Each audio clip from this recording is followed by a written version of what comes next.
Hello and welcome to today's video. In today's video, we're going to be talking about balance. It's a very common question. How do I make my right hand louder than my left? Or, as we're going to explore today, how do I make my left hand louder than my right? So, dive into a brand new piece I've written called Echoes of Moonlight with me, and we'll show you how exactly you can improve at these vital skills. So, first of all, here is the beginning of my piece, Echoes of Moonlight. You'll notice at the beginning we have some broken chords, and you may recognize where these echoes of moonlight are indeed echoing from, perhaps a little influence of Beethoven here. We've also then got a melody in the left hand. Now, in order to make these pieces sound correct, we need to focus on balance. This is where one hand is louder than the other, or in actual fact, we need to think about the roles that they are playing. Commonly in music, we have a homophonic texture. This is where there is a melody and an accompaniment. You can think about this as being perhaps a pianist playing along, backing a singer who has the melody. This is a very common form of homophonic texture. But within each of the instruments that we play then, there can also be a difference in the roles that the hands perhaps are taking. So, in my piece of music, the accompanist is the right hand, and our solo artist, our singer if you like, with the melody is in the left hand. And this is a very special feature of playing a polyphonic instrument, an instrument which can make more than one sound at once and thus produce chords. You can think of perhaps a difference between this and a trumpet, which can only play one note at once. So let's dive in to have a listen to how the piece will sound overall, and then I'll explain these techniques in more detail. Here is Echoes of Moonlight.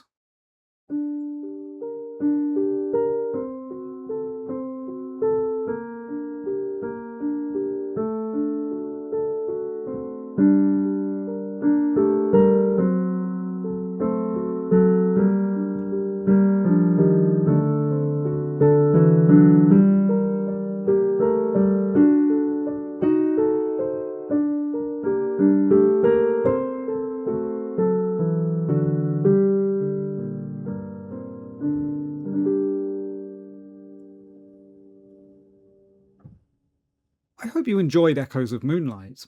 As you can hear, the entire piece is focused around balance, and thus will give you a lovely platform to perhaps extend this into your own practices with the pieces you're playing. And of course, I've focused on reversing the traditional roles of accompanist left hand and melody right hand. This gives us a very important challenge. Can we control where the balance is? And as I've mentioned, it's not which hand plays what thing, it's actually what they are doing that's important. And there are pieces we will find that have perhaps got melodies interwoven. If you've ever played any of Mendelssohn's songs without words, then you'll be very aware of how this feature can be wonderful within the musical texture. So to our piece then. We have two flats in the key signature. This indicates that we are in the B flat major or G minor key signature area. If you listen carefully to the piece, the very first three notes give away which one we're focusing on today. Here we have the G, B flat, and D, an inversion of the G minor chord of G, B flat, and D, resting in its root position like this, and inverted here for more Beethoven-like effect. So this means then that we will find perhaps scattered through the piece some other indications of a G minor sound. Some raised sevenths, if we have a look, appear in the form of F sharps. There are also some other types of minors used in this piece as well, not just the harmonic minor with its raised seventh, but also the melodic minor with its switching around of raised and lowered sixes and sevens. If you would like more information on how minor scales work, let me know in the comments below, and I'll certainly make you a video and show you this in more detail. So then, let's have a listen to the chord sequence. G minor, and then this chord. Ooh, now we might be looking at this and thinking, C, F sharp and A. This is not a chord I recognise. I'll reorder them. Oh, definitely not. So this is an unusual arrangement of notes. Each of them is a minor third apart, F sharp to A to C, forming a diminished pattern. This means that because they're all minor thirds, the chord could be an E flat diminished chord, or indeed you could name it after any of these four notes, but actually, within the context, it sounds like a D7 chord. If we lower this E flat down by one, you'll see here D, F sharp, A, and C. And like all 7 chords with a flattened 7 like this, you will find they are just interchangeable with a diminished chord in the same way. So it adds a certain amount of tension to the beginning of the piece and is quite a good chord to use in this case. It's an ambiguous one, as we've missed out the decisive note of either E flat or D. So let's have a listen to how it works in sequence.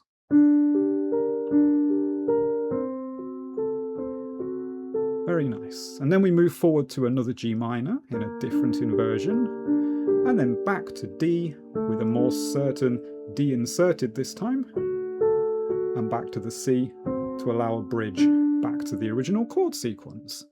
So, in the left hand then, we now reach our moment. Can we bring this left hand in and make it louder than the right hand, or are we going to end up with a swamp? And all we can hear are these chords we've been playing. So how do we balance then? Here it is. What we're going to aim to do, first of all, is know the piece very, very well. Unfortunately, the magical step you may have been looking for starts with that. Learn your notes, make sure you know them super, super well. If there's any doubt in your mind as to what's going on in one hand or the other, it won't be very easy to control the notes. However, you can, from the beginning, focus on playing more loudly with the left hand and more quietly with the right. And of course, this will then translate down the line into a more instinctive feel for who's playing the loudest. But once you have got the notes learnt, the next step can be approached. Listen carefully to what you want to be the loudest. Now that might sound like an easy conscious choice, but if you're still thinking a little bit about, oh, which chord's coming up next, and the left hand's quite easy because you've learnt the tune and it's easier for you to play, then the right hand is definitely going to be the loudest part. So think about the left hand, focus on it. If you can, you also want to consciously play a little louder, but that's where most people struggle. They find if they press louder in one hand, they press louder in the other. And our hands do like to work together as a team, and that helps us tie shoelaces and do the washing up, as I'm familiar with. We also then need to think about how we can control this a bit more physically. Now, I like to sort of dance on the keys when I want them to be louder. And I do this in a sort of way where it just makes it a bit easier for me to feel those keys and press them louder. We also want to think then about how we can perhaps position ourselves in a slightly more left dominant way. Maybe I will actually lean my body slightly to the left. I will also think in my mind about having a heavy left hand, a very heavy rock on top of my hand, as opposed to a light and feathery right hand. All of this can add up to making things a bit easier. But here's another tip that's very helpful. Your first bar may well be the very worst balanced bar in the piece, and the next one will be better, and the next one will be better. Make sure you're not stopping every time you think, oh, that's a bit too loud, that's a bit too quiet. Listen to it, improve, feed back into the playing, and make the best of what you can do in each bar. Hopefully, you will improve gradually over time using this method. It won't just be a sudden fix. It won't just work one time when it didn't before. It's a very gradual, painstaking, if you like, process that happens over many years and years of playing. But doing exercises like this will really help you. And because it's in the form of a piece of music, it's a lot more enjoyable than exercises where you might just have been playing through arpeggios and long notes, which you could also do if you really want to. So as we move through the piece then, we can also see there are some other features for us to focus on. And that really is, how do I actually get around all of these chords? Now, I would suggest using the pedal once per 3-note chord section. Because the piece is in 12/8, you can look at this as if it's almost a tripletized 4/4.